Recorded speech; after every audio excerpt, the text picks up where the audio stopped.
ਵਾਹਿਗੁਰੂ ਜੀ ਕਾ ਖਾਲਸਾ ਵਾਹਿਗੁਰੂ ਜੀ ਕੀ ਫਤਿਹ। ਸਤਿਕਾਰਯੋਗ ਸਾਧ ਸੰਗਤ ਜੀਓ, ਆਪ ਸਾਰਿਆਂ ਨੂੰ ਗੁਰਮਤਿ ਦੀ ਇਸ ਕਲਾਸ ਵਿੱਚ ਆਉਣ 'ਤੇ ਜੀ ਆਇਆਂ ਨੂੰ ਆਖਦਾ ਹਾਂ। ਆਪਾਂ ਅੱਜ ਸ਼ਲੋਕ 12 ਤੇ ਵਧੇਕ ਜੋ ਹੈ ਉਸ ਦਾ ਦੂਸਰਾ ਸ਼ਲੋਕ ਜੋ ਗੁਰੂ ਨਾਨਕ ਦੇਵ ਮਹਾਰਾਜ ਜੀ ਨੇ ਉਚਾਰਿਆ ਹੈ ਉਸ ਨੂੰ ਸਮਝਣਾ ਹੈ। ਲੇਕਿਨ ਉਸ ਤੋਂ ਪਹਿਲਾਂ ਇਹ ਦੱਸਣਾ ਚਾਹਾਂਗਾ ਕਿ ਆਪਣਾ ਇਹ ਪੈਟਰਨ ਰਹੇਗਾ ਸਾਰੀ ਬਾਣੀ ਵਿੱਚ। ਪਹਿਲਾਂ ਅਸੀਂ ਔਖੇ ਸ਼ਬਦਾਂ ਦੇ ਅਰਥ ਕਰਾਂਗੇ, ਫਿਰ ਸਾਰੇ ਸੈਂਟੈਂਸ ਜਾਂ ਸਾਰੇ ਵਾਕ ਦੇ ਅਰਥ ਕਰਾਂਗੇ, ਫਿਰ ਉਹਨਾਂ ਦੇ ਭਾਵ ਅਰਥ ਕਰਾਂਗੇ,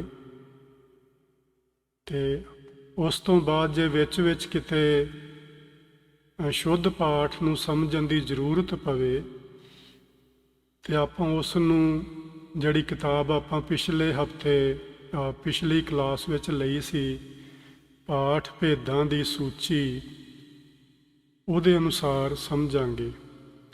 ਅਤੇ 5ਵੇਂ ਨੰਬਰ 'ਤੇ ਥੋੜ੍ਹਾ ਜਿਹਾ ਹੋਮਵਰਕ ਮੈਂ ਤੁਹਾਨੂੰ ਦਿਆਂਗਾ, ਜਿਸ ਤਰ੍ਹਾਂ ਪਿਛਲੀ ਕਥਾ ਵਿੱਚ ਆਪਾਂ ਕੁਝ ਸ਼ਬਦ ਲਏ ਸਨ।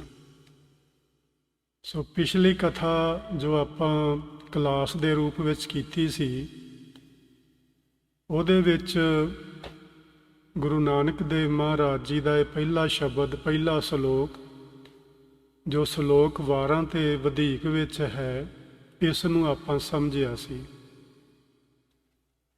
ਇਹਦੇ ਵਿੱਚ ਮੂਲ ਰੂਪ ਵਿੱਚ ਗੁਰੂ ਜੀ ਨੇ ਸਾਨੂੰ ਅਹੰਕਾਰ ਛੱਡਣ ਅਤੇ ਨਿਮਰਤਾ ਧਾਰਨ ਕਰਨ ਦਾ ਉਪਦੇਸ਼ ਜੋ ਹੈ ਉਹ ਦਿੱਤਾ ਹੋਇਆ ਹੈ। ਸੋ ਗੁਰੂ ਸਾਹਿਬ ਨੇ ਆਪਣੀ ਬਾਣੀ ਵਿੱਚ ਇਹ ਬਚਨ ਲਿਖੇ ਨੇ ਕਿ ਰਾਜ, ਮਾਲ, ਰੂਪ, ਜਾਤ, ਜੋਬਨ, ਪੰਜੇ ਠੱਗ, ਇੰਨੀ ਠੱਗੀ ਜਗ ਠੱਗਿਆ, ਕਿਨੈ ਨ ਰੱਖੀ ਲੱਜ। ਇਹ 5 ਚੀਜ਼ਾਂ ਦੱਸੀਆਂ ਨੇ। ਜਿਵੇਂ ਪਹਿਲੇ ਸ਼ਲੋਕ ਵਿੱਚ ਗੁਰੂ ਜੀ ਨੇ ਇੱਕ ਜੀਵ ਰੂਪ ਇਸਤਰੀ ਦੀ ਜਵਾਨੀ ਦੀ ਗੱਲ ਕਰਕੇ ਸਾਨੂੰ ਅਹੰਕਾਰ ਛੱਡਣ ਲਈ ਆਖਿਆ ਸੀ। ਇਸੇ ਤਰ੍ਹਾਂ ਪਹਿਲੇ ਪਾਤਸ਼ਾਹ ਇਹ 5 ਠੱਗਾਂ ਦੀ ਗੱਲ ਕਰਦੇ ਨੇ ਗੁਰਬਾਣੀ ਵਿੱਚ। ਇੱਕ ਰਾਜ, ਦੂਸਰਾ ਮਾਲ ਧਨ, ਤੀਸਰਾ ਰੂਪ ਮੈਨੇ ਸੁੰਦਰਤਾ, ਜਾਤ ਮੈਨੇ ਜਿਵੇਂ ਲੋਕੀ ਆਪਣੀ ਕਿਸੇ ਉੱਚੀ ਜਾਤੀ ਦਾ ਵੀ ਅਹੰਕਾਰ ਜਾਂ ਮਾਣ ਕਰਦੇ ਨੇ, ਜੋਬਨ ਦਾ ਅਰਥ ਹੈ ਜਵਾਨੀ।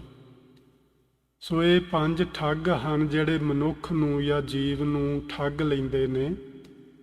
ਕਿਸੇ ਨਾ ਕਿਸੇ ਰੂਪ ਵਿੱਚ ਸਾਡੇ ਕੋਲ ਕਦੀ ਆਪਣੀ ਜ਼ਿੰਦਗੀ ਵਿੱਚ ਜਵਾਨੀ ਵੀ ਆਉਂਦੀ ਏ, ਉਸ ਜਵਾਨੀ ਵਿੱਚ ਸੁੰਦਰਤਾ ਵੀ ਹੁੰਦੀ ਏ।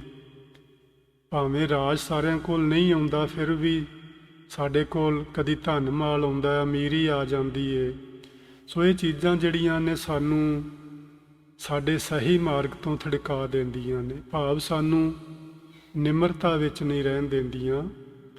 ਇਹ ਚੀਜ਼ਾਂ ਪਾ ਕੇ ਅਸੀਂ ਅਹੰਕਾਰ ਵਿੱਚ ਚਲੇ ਜਾਂਦੇ ਹਾਂ। ਇਸ ਲਈ ਇਹਨਾਂ ਨੂੰ ਠੱਗ ਆਖਿਆ।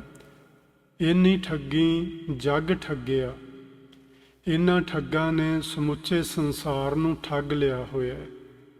ਅਤੇ ਜਿਹੜਾ ਵੀ ਬੰਦਾ ਇਹਨਾਂ ਦੇ ਅੜਿੱਕੇ ਚੜ੍ਹ ਜਾਏ, ਇਹਨਾਂ 'ਚੋਂ ਕਿਸੇ ਦੇ ਵੀ 5 ਵਿੱਚੋਂ, ਉਹ ਫਿਰ ਕਿਨੇ ਨਾ ਰੱਖੀ ਲੱਜ, ਉਸ ਦੀ ਇੱਜ਼ਤ ਨਹੀਂ ਬਚਦੀ। ਭਾਵ ਰੱਬੀ ਦਰਗਾਹ ਵਿੱਚ ਉਹਨੂੰ ਸ਼ਰਮਸਾਰ ਹੋਣਾ ਪੈਂਦਾ।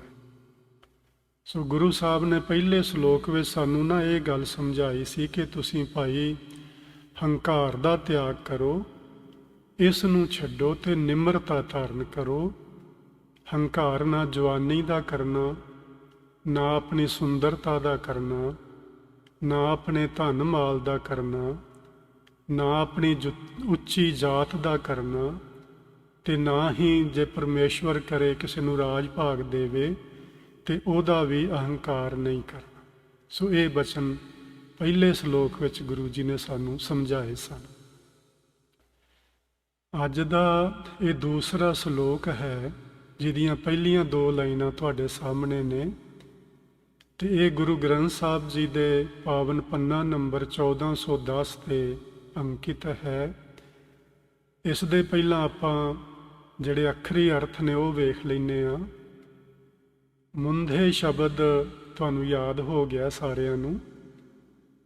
ਹਰਨਾਖੀਏ ਸ਼ਬਦ ਜਿਹੜਾ ਹੈ ਇਹ ਵੀ 2 ਸ਼ਬਦਾਂ ਤੋਂ ਬਣਿਆ ਹੋਇਆ। ਹਰਨ ਜਮਾ ਅੱਖ, ਹਰਨਾਖੀਏ ਹਰਨ ਵਰਗੀਆਂ ਅੱਖਾਂ ਵਾਲੀਏ। ਗੂੜਾ ਦਾ ਮਤਲਬ ਹੈ ਰਹੱਸਮਈ, ਬਹੁਤ ਭੇਦ ਵਾਲਾ, ਕੋਈ ਵੈਣ ਮੈਨੇ ਬਚਨ,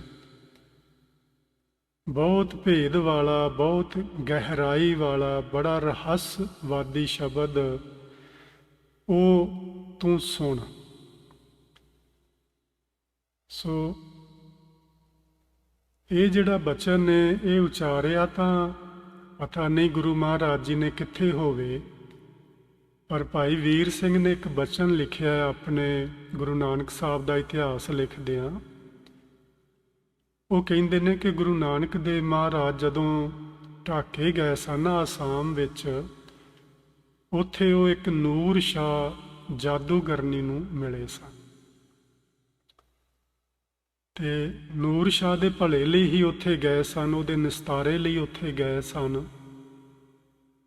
ਭਾਈ ਮਰਦਾਨਾ ਜੀ ਪਹਿਲਾਂ ਗਏ, ਨੂਰ ਸ਼ਾਹ ਦੇ ਘਰੇ ਚਲੇ ਗਏ ਉਹ, ਤੇ ਨੂਰ ਸ਼ਾਹ ਨੇ ਭਾਈ ਮਰਦਾਨਾ ਜੀ ਨੂੰ ਨਾ ਸਮੋਹਿਤ ਕਰ ਲਿਆ ਸੀ। ਤੁਸੀਂ ਸਮੋਹਿਤ ਜਾਣਦੇ ਹੋ ਕਿ ਜਿਹੜਾ ਸਮੋਹਨ ਕਰਨ ਵਾਲਾ ਮਨੁੱਖ ਹੁੰਦਾ ਹੈ, ਜਿਸ ਨੂੰ ਸਮੋਹਿਤ ਕੀਤਾ ਗਿਆ ਹੈ, ਉਸ ਦਾ ਕੰਟਰੋਲ ਉਹਦੇ ਹੱਥ ਵਿੱਚ ਚਲਾ ਜਾਂਦਾ ਹੈ। ਉਹਦਾ ਦਿਮਾਗੀ ਜਿਹੜਾ ਕੰਟਰੋਲ ਹੈ ਨਾ, ਉਹ ਸਮੋਹਨ ਕਰਨ ਵਾਲੇ ਦੇ ਹੱਥ ਵਿੱਚ ਚਲਾ ਜਾਂਦਾ। ਫਿਰ ਉਹ ਜੋ ਕਹਿੰਦਾ ਹੈ, ਜਿਹੜਾ ਸਮੋਹਿਤ ਹੋਇਆ ਪੁਰਸ਼, ਉਹ ਉਹਦੀ ਬੋਲੀ ਹੀ ਬੋਲਦਾ ਰਹਿੰਦਾ ਹੈ। ਸੋ ਨੂਰ ਸ਼ਾਹ ਨੇ ਇਸ ਤਰ੍ਹਾਂ ਹੀ ਕੀਤਾ ਸੀ ਭਾਈ ਸਾਹਿਬ ਭਾਈ ਮਰਦਾਨਾ ਜੀ ਦੇ ਨਾਲ। ਤੇ ਕਾਫੀ ਸਮਾਂ ਉਡੀਕਣ ਤੋਂ ਬਾਅਦ ਮਰਦਾਨਾ ਜੀ ਜਦੋਂ ਨਾ ਆਏ ਤੇ ਗੁਰੂ ਨਾਨਕ ਸਾਹਿਬ ਉੱਥੇ ਗਏ, ਤੇ ਉਹਨਾਂ ਨੇ ਵੇਖਿਆ ਉੱਥੋਂ ਦੇ ਹਾਲਾਤ ਸਾਰੇ, ਤੇ ਨੂਰ ਸ਼ਾਹ ਦੇ ਨਾਲ ਉਹਨਾਂ ਨੇ ਬਚਨ ਕੀਤੇ ਸਨ। ਤੇ ਕੁਝ ਬਚਨ ਜਿਹੜੇ ਗੁਰੂ ਨਾਨਕ ਦੇਵ ਮਹਾਰਾਜ ਜੀ ਨੇ ਕੀਤੇ ਵੀ ਤੂੰ ਇਹ ਕੀ ਕੰਮ ਫੜਿਆ ਹੋਇਆ, ਤੂੰ ਇਸ ਲਈ ਸੰਸਾਰ ਵਿੱਚ ਆਪਾਂ ਨਹੀਂ ਆਏ, ਸੰਸਾਰ ਵਿੱਚ ਸਾਡਾ ਆਉਣ ਦਾ ਪ੍ਰਯੋਜਨ ਕੋਈ ਹੋਰ ਹੈ, ਤੂੰ ਇਹ ਕਿਹੜੀ ਖੇਡਾਂ ਵਿੱਚ ਲੱਗੀ ਹੋਈ ਹੈ ਤੇ ਦੁਨੀਆ ਨੂੰ ਪਰੇਸ਼ਾਨ ਕਰਦੀ ਹੈ। ਚਲੋ ਗੁਰੂ ਨਾਨਕ ਸਾਹਿਬ ਦੇ ਬਚਨ ਨਾ ਉਹਦੀ ਸਮਝ ਵਿੱਚ ਆ ਗਏ, ਤੇ ਗੁਰੂ ਨਾਨਕ ਸਾਹਿਬ ਨੂੰ ਸਮਝਾ ਕੇ ਤੇ ਉਹਦੇ ਘਰੋਂ ਵਾਪਸ ਆ ਗਿਆ ਜਿੱਥੇ ਬਾਹਰ ਬੈਠੇ ਹੋਏ ਸਨ। ਤੇ ਥੋੜੀ ਦੇਰ ਬਾਅਦ ਜਦੋਂ ਮਰਦਾਨਾ ਜੀ ਆਪਣੇ ਠੀਕ ਸੁਰਤ ਵਿੱਚ ਆਏ ਤੇ ਉਹ ਵੀ ਵਾਪਸ ਆ ਗਏ। ਤੇ ਨੂਰ ਸ਼ਾਹ ਨੇ ਹੁਣ ਚਾਹਿਆ ਕਿ ਮੈਂ ਇਹੋ ਜਿਹੇ ਮਹਾਂਪੁਰਸ਼ਾਂ ਦੀ ਸੰਗਤ ਕਰਾਂ ਤੇ ਉਹਨਾਂ ਤੋਂ ਮਾਫੀ ਜਾ ਕੇ ਮੰਗਾ, ਮੈਂ ਬਹੁਤ ਗਲਤੀ ਕੀਤੀ ਹੈ ਕਿ ਇਹੋ ਜਿਹਾ ਕੰਮ ਕਰਕੇ। ਫਿਰ ਉਹ ਪ੍ਰਸ਼ਾਦ ਲੈ ਕੇ ਗੁਰੂ ਨਾਨਕ ਦੇਵ ਮਹਾਰਾਜ ਦੀ ਸ਼ਰਨ ਵਿੱਚ ਆਈ, ਤੇ ਗੁਰੂ ਨਾਨਕ ਸਾਹਿਬ ਨੇ ਉਸ ਵਕਤ ਇਹ ਬਚਨ ਭਾਈ ਵੀਰ ਸਿੰਘ ਦੇ ਲਿਖਣ ਅਨੁਸਾਰ ਉਹਨੂੰ ਆਖੇ ਸਨ। ਉਚਾਰੇ ਨਹੀਂ, ਉਹਨਾਂ ਆਖਿਆ ਵੀ ਕਿੱਥੇ ਉਚਾਰੇ ਨੇ, ਲੇਕਿਨ ਉੱਥੇ ਇਹ ਬਚਨ ਉਹਨੂੰ ਆਖੇ ਫਿਰ ਦੁਬਾਰਾ, ਸੁਣ ਮੁੰਧੇ ਹਰਨ ਆਖੀਏ ਗੂੜਾ ਵੈਣ ਅਪਾਰ।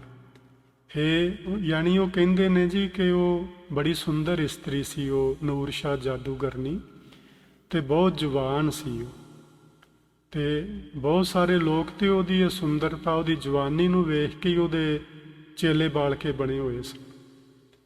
ਤੇ ਗੁਰੂ ਨਾਨਕ ਸਾਹਿਬ ਨੇ ਆਖਿਆ ਵੀ ਮੇਰੀ ਗੱਲ ਸੁਣ, ਹਰਨ ਵਰਗੀਆਂ ਅੱਖਾਂ ਵਾਲੀਏ, ਭਾਵ ਬਹੁਤ ਸੁੰਦਰ ਇਸਤਰੀ ਏ, ਗੂੜਾ ਵੈਨ ਅਪਾਰ। ਅਪਾਰ ਦਾ ਮਤਲਬ ਹੈ ਬਹੁਤ ਜ਼ਿਆਦਾ, ਬਹੁਤ ਜ਼ਿਆਦਾ ਭੇਦ ਵਾਲਾ ਬਚਨ ਇਹ ਸਾਡਾ ਸੁਣ। ਪਹਿਲਾਂ ਵਸਤ ਸਿਆਣ ਕੈ ਤਾਂ ਕੀਚੈ ਵਪਾਰ। ਤੂੰ ਇਹ ਕਿਹੜੇ ਕੰਮ ਲੱਗੀ ਹੋਈ ਹੈ, ਤੂੰ ਇਹ ਵਪਾਰ ਕਰਨ ਆਪਾਂ ਨਹੀਂ ਆਏ ਇਸ ਦੁਨੀਆ ਦੇ ਅੰਦਰ, ਸਾਡੇ ਆਉਣ ਦਾ ਮਕਸਦ ਕੁਝ ਹੋਰ ਹੈ। ਸੋ ਇਹ ਬਚਨ ਭਾਈ ਵੀਰ ਸਿੰਘ ਜੀ ਨੇ ਇੰਨੇ ਕੁ ਲਿਖੇ ਨੇ ਕਿ ਗੁਰੂ ਨਾਨਕ ਸਾਹਿਬ ਨੇ ਉੱਥੇ ਨੂਰ ਸ਼ਾਹ ਨਾਲ ਕੀਤੇ ਸਨ, ਤੇ ਨੂਰ ਸ਼ਾਹ ਨੂੰ ਸਮਝ ਪਈ।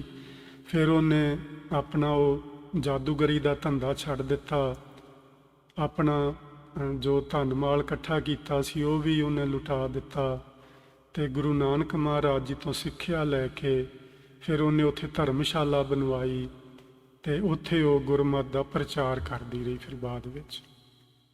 ਸੋ ਇਹ ਹੁਣ ਸਾਨੂੰ ਗੁਰੂ ਨਾਨਕ ਸਾਹਿਬ ਕੀ ਸਮਝਾਉਂਦੇ ਨੇ, ਤੇ ਚਲੋ ਗੱਲ ਹੋ ਗਈ ਕਿ ਇੱਕ ਇਤਿਹਾਸਕ ਮੈਂ ਹਵਾਲਾ ਤੁਹਾਨੂੰ ਦਿੱਤਾ ਹੈ। ਸਾਨੂੰ ਗੁਰੂ ਨਾਨਕ ਦੇਵ ਮਹਾਰਾਜ ਜੀ ਸਮਝਾਉਂਦੇ ਨੇ, ਵਣਜ ਕਰੋ ਵਣਜਾਰੇ ਹੋ, ਵੱਖਰ ਲਿਹੋ ਸਮਾਹਲ, ਤੈਸੀ ਵਸਤ ਵਿਸਾਹੀ ਹੈ ਜੈਸੀ ਨਿਭ ਹੈ ਨਾ। ਸਾਨੂੰ ਸਭਨਾਂ ਨੂੰ ਇਹ ਸਿੱਖਿਆ ਦਿੰਦੇ ਹੋਏ ਆਖਦੇ ਨੇ ਕਿ ਭਈ ਤੁਸੀਂ ਸੰਸਾਰ ਵਿੱਚ ਇੱਕ ਖਾਸ ਕਿਸਮ ਦਾ ਵਪਾਰ ਕਰਨ ਲਈ ਆਏ, ਤੇ ਉਹ ਜਿਹੜਾ ਵਪਾਰ ਹੈ ਉਸ ਨੂੰ ਤੁਸੀਂ ਸੰਭਾਲੋ, ਭਾਵ ਉਸ ਵਪਾਰ ਕਰੋ। ਤੈਸੀ ਵਸਤ ਵਿਸਾਹੀ ਹੈ, ਇਹੋ ਜਿਹੀ ਵਸਤ ਸਾਨੂੰ ਵਿਸਾਹੀ ਹੈ ਮੈਨੇ ਖਰੀਦਣੀ ਚਾਹੀਦੀ ਏ, ਜੈਸੀ ਨਿਭ ਹੈ ਨਾਲ, ਜਿਹੜੀ ਵਸਤੂ ਸਾਡੇ ਨਾਲ ਨਿਭ ਜਾਏ। ਹੁਣ ਆਪਾਂ ਦੁਨੀਆ ਵਿੱਚ ਜੇ ਝਾਤੀ ਮਾਰ ਕੇ ਵੇਖੀਏ, ਜੋ ਕੁਝ ਵੀ ਆਪਾਂ ਖੱਟਿਆ ਕਮਾਇਆ ਹੈ, ਜੋ ਕੁਝ ਆਪਾਂ ਬਣਾਇਆ ਹੈ, ਸਣੇ ਸਾਡੇ ਪਰਿਵਾਰ, ਸਣੇ ਸਾਡੇ ਰਿਸ਼ਤੇਦਾਰ, ਇਹਨਾਂ 'ਚੋਂ ਕੋਈ ਚੀਜ਼ ਵੀ ਸਾਡੇ ਨਾਲ ਨਿਭਣ ਵਾਲੀ ਨਹੀਂ, ਭਾਵ ਸਾਡੇ ਨਾਲ ਜਾਣ ਵਾਲੀ ਨਹੀਂ। ਸੋ ਫਿਰ ਕਿਹੜੀ ਵਸਤੂ ਸਾਨੂੰ ਗੁਰੂ ਸਾਹਿਬ ਨੇ ਸਮਝਾਇਆ ਕਿ ਤੁਹਾਡੇ ਨਾਲ ਨਿਭੇਗੀ? ਤੇ ਗੁਰੂ ਸਾਹਿਬ ਨੇ ਆਪਾਂ ਨੂੰ ਆਖਿਆ ਸੀ, ਸੱਚ ਵਪਾਰ ਕਰੋ, ਵਪਾਰ ਸੱਚ ਦਾ ਵਪਾਰ ਕਰੋ, ਸੱਚ ਨੂੰ ਵਿਹਾਜੋ। ਸੱਚ ਹੈ ਪਰਮੇਸ਼ਵਰ ਦਾ ਨਾਮ, ਜੇ ਤੁਸੀਂ ਉਸ ਦਾ ਵਪਾਰ ਕਰੋਗੇ ਤੇ ਅੱਗੇ ਸ਼ਾਹ ਸੁਜਾਨ ਹੈ, ਲੈਸੀ ਵਸਤ ਸੰਭਾਲ। ਸੁਜਾਨ ਦਾ ਮਤਲਬ ਹੁੰਦਾ ਹੈ ਸਿਆਣਾ, ਸ਼ਾਹ ਮੈਨੇ ਪਰਮਾਤਮਾ ਇਸ ਜਗ੍ਹਾ ਤੇ। ਅੱਗੇ ਪਰਮਾਤਮਾ ਬੜਾ ਸਿਆਣਾ ਸ਼ਾਹੂਕਾਰ ਏ। ਜੇ ਤੁਸੀਂ ਇਹ ਸੱਚ ਰੂਪ ਪਰਮੇਸ਼ਵਰ ਦਾ ਨਾਮ ਰੂਪ ਵਸਤੂ ਖਰੀਦ ਕੇ ਇਹ ਵਣਜ ਕਰਕੇ ਉਸ ਮਾਲਕ ਕੋਲ ਪਹੁੰਚੋਗੇ, ਤੇ ਉਹ ਇਸ ਵਸਤੂ ਦੀ ਪਰਖ ਕਰਕੇ ਸੰਭਾਲ ਕੇ ਉਹਨੂੰ ਖਜ਼ਾਨੇ ਵਿੱਚ ਪਾ ਲਏਗਾ। ਸੋ ਇਹ ਗੱਲ ਸਾਨੂੰ ਗੁਰੂ ਨਾਨਕ ਸਾਹਿਬ ਨੇ ਆਖੀ। ਤੇ ਉਹ ਵਪਾਰ ਕਰਨਾ ਕਿਸ ਤਰ੍ਹਾਂ ਹੈ? ਜਿਹੜਾ ਸੱਚ ਵਾਲਾ ਵਪਾਰ ਹੈ, ਵਣਜ, ਨਾਮ ਜਪਣ ਵਾਲਾ ਵਣਜ, ਉਹ ਕਰਨਾ ਕਿਵੇਂ ਆ? ਭਾਈ ਰੇ ਰਾਮ ਕਹੋ ਚਿੱਤ ਲਾਏ। ਬਸ ਚਿੱਤ ਲਾ ਕੇ ਵਾਹਿਗੁਰੂ ਜੀ ਦੇ ਨਾਮ ਦਾ ਸਿਮਰਨ ਕਰਨਾ। ਇਹ ਹੈ ਉਸ ਵਪਾਰ ਨੂੰ, ਉਸ ਵਸਤੂ ਨੂੰ ਖਰੀਦਣ ਦਾ ਤਰੀਕਾ ਜਾਂ ਢੰਗ। ਸੋ ਇਹਦਾ ਮਤਲਬ ਇਹ ਹੁੰਦਾ ਹੈ ਕਿ ਜਦੋਂ ਆਪਾਂ ਪਰਮਾਤਮਾ ਦੇ ਨਾਮ ਦਾ ਜਪ ਕਰੀਏ, ਤੇ ਜਪ ਹੁੰਦਾ ਹੈ ਬੋਲ ਬੋਲ ਕੇ, ਇੱਕ ਸ਼ਬਦ ਨੂੰ ਬਾਰ-ਬਾਰ ਬੋਲਣਾ, ਹੌਲੀ ਹੌਲੀ, ਤੇ ਇੰਨਾ ਉੱਚੀ ਬੋਲਣਾ ਜਿਹੜੇ ਸਾਡੇ ਕੰਨ ਉਸ ਨੂੰ ਸੁਣਦੇ ਰਹਿਣ।